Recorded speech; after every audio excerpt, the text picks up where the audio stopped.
चलो देखो बोर्ड पे।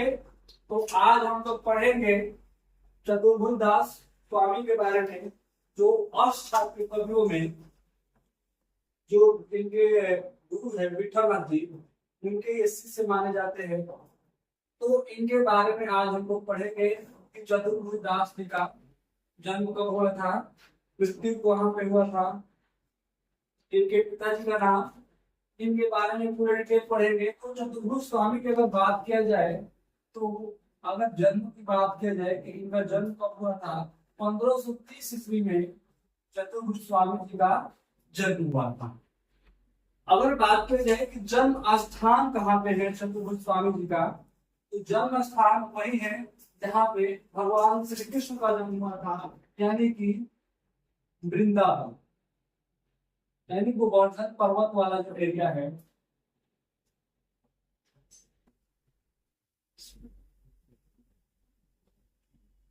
मथुरा, यूपी में इनका जन्म हुआ था।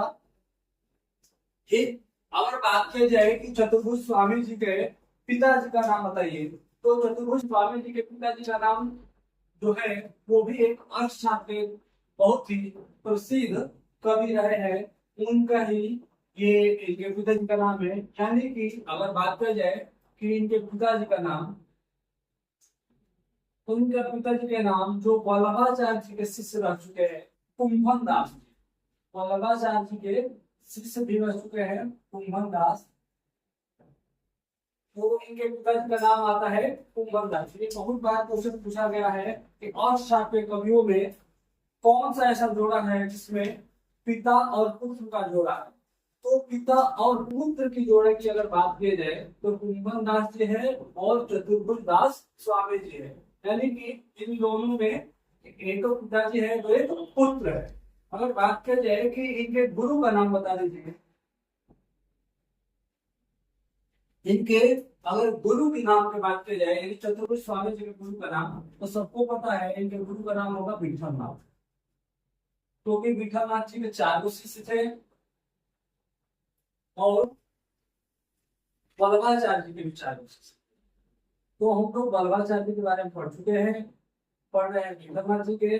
और मैं विठलनाथ जी को जब याद किए थे कि 3 गोस्वामी हैं, एक है दास, ठीक, गोविंद स्वामी, चित्त स्वामी, चतुर्भुज स्वामी और नंददास। तो गोविंद स्वामी, चित्त स्वामी के बारे में हम लोग ने पढ़ लिया है, और पढ़ रहे हैं चतुर्भुज स्वामी के बारे में। फिर इसके बाद हम लोग पढ़ेंगे नंददास, जो कि लास्ट होंगे अष्टशास्त्रीय कवियों में। अगर बात की जाए इनकी मृत्यु की, तो 1585 ईस्वी में चतुर्भुज स्वामी जी की मृत्यु हो गई थी। अब आते हैं इनकी प्रमुख रचनाएं के बारे में कि इनकी प्रमुख रचनाएं कौन कौन सी थी। तो अगर बात किया जाए चतुर्भुज स्वामी जी का प्रसिद्ध रचनाएं, तो इनकी प्रसिद्ध रचनाएं थी चतुर्भुज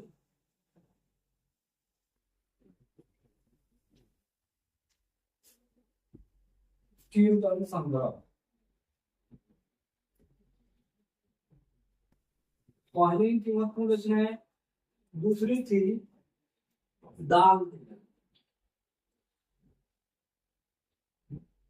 दान स्टार है, प्रोजेक्ट वाला है, इसको याद रखना है हमेशा।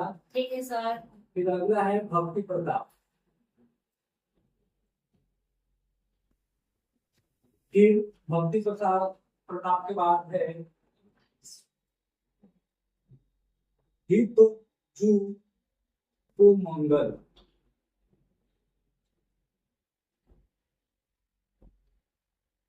अगला है द्वाद यस, द्वाद से यस, द्वाद से यस भी एक कारण है, ये बहुत इंपॉर्टेंट है। एक मिनट में है सवाल। हाँ, ठीक है। अगला है मधुमालती, अगला है मधुमालती। तो मधुमालती में कंफ्यूजन नहीं होना है, क्योंकि मधुमालती के रचनाकार दो है। एक है हमारे मंथन, जो हम लोग फिर मार्गी शाखा यानी सूफी काव्य धारा जब पढ़ रहे थे, तो उसमें थे मधुमंजन, मंजन थे, जिन्होंने रचना किया था मधुमालती का तो इस वजह से यहाँ पे कंफ्यूजन नहीं होना है कि कौन है कौन नहीं। अब अगर बात किया जाए कि चतुर्भुज दास स्वामी जो है इनके बारे में कुछ महत्वपूर्ण बातें, तो इनके बारे में विशेष बात की अगर बात की जाए क्या महत्वपूर्ण बातें थी,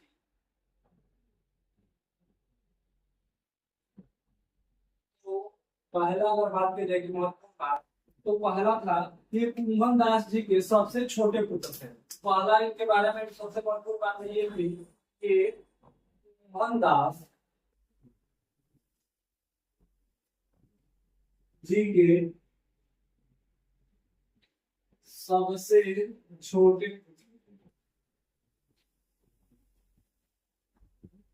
यानी कि जो कुंभन दास जी थे उनके छोटे पुत्र का नाम चतुर्भुज दास स्वामी था, जो कि विठलनाथ जी का शिष्य थे और इन्होंने बहुत से रचनाएं किया था, जैसे चतुर्भुज कीर्तन संग्रह, रामलीला, भक्ति प्रताप, मंगल, द्वादशयस, मधुमालती।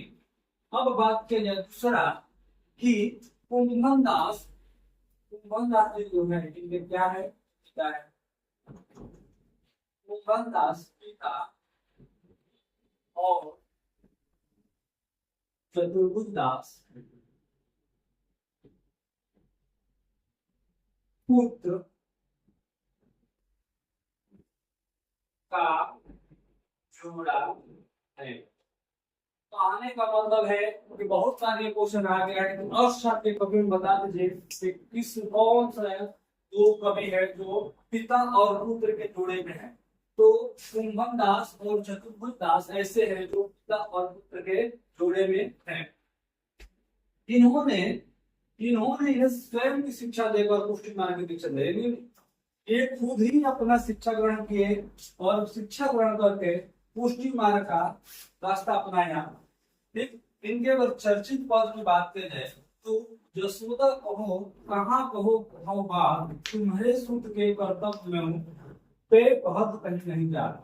ये जो दोहा है ये नेट के सिलेबस में है और ये 2013 और 2015 दो बार ये जो दोहे को रिपीट कर दिया गया था और पूछा गया था इस दोहे को लिखने वाले कवि का नाम बताइए। तो जो ये दोहा था इसके कवि है चतुर्भुज दास स्वामी। तो ऐसा नहीं है कि नेट में पूछा जाएगा तो पीजीटी में नहीं आएगा, पीजीटी में नहीं आएगा, जीआईसी में नहीं आएगा, एलिमेंट में नहीं आएगा। ये जो बड़े बड़े एग्जाम है उसमें मैक्सिमम दोहा ही पूछा जाता है और पूछा जाता है कि कवियों का नाम बताइए किसने किया था। तो हमें यूपी बोर्ड के साथ साथ अगर अपर लेवल की तैयारी कर रहे हैं तो दोहे को याद रखना बहुत ही जरूरी है और दोहे को लिखने वाले जो कवि हैं उनको भी याद रखना बहुत ही जरूरी हो जाता है ताकि हिस्ट्री कर सके। और नेट तैयारक जो हम लोग यहाँ पे है इसमें दो बार एक क्वेश्चन रिपीट हो गया है, जसोदा कहाँ कहो हो बा तुम्हारे सुख के कर्तव्य में को कहत कहे नहीं जा।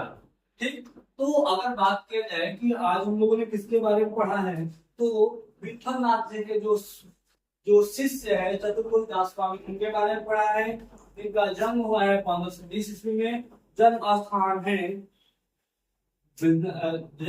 है गोवर्धन पर्वत का क्षेत्र मथुरा, यूपी। पिताजी का नाम है कुंभन दास। अगर बात किया जाए कि इनके गुरु जी के नाम, तो गुरु जी के नाम है विठलनाथ जी।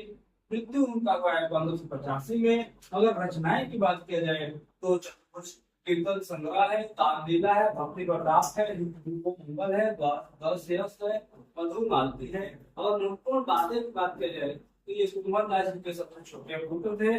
पिता और पुत्र की जोड़ी अष्टक के कवियों में कुंभन दास और चतुर्भुज दास स्वामी के रूप में माना जाता है। अब हम लोग को पढ़ना है अष्टक के कवियों के लास्ट कवि नंददास जी के बारे में। तो लास्ट जो कवि है हमारे अष्टक के नंददास जी, तो इनके बारे में हम अगले क्लास में पढ़ेंगे कि नंददास जी का जन्म, मृत्यु, इनका जन्म स्थान, गुरु का नाम, उनकी रचनाएं, तो नंददास जी के बारे में कल हम लोग पढ़ेंगे। आज के लिए बस इतना ही रख देते हैं। अब कल क्लासेस चलेंगे नंददास जी। बहुत बहुत धन्यवाद।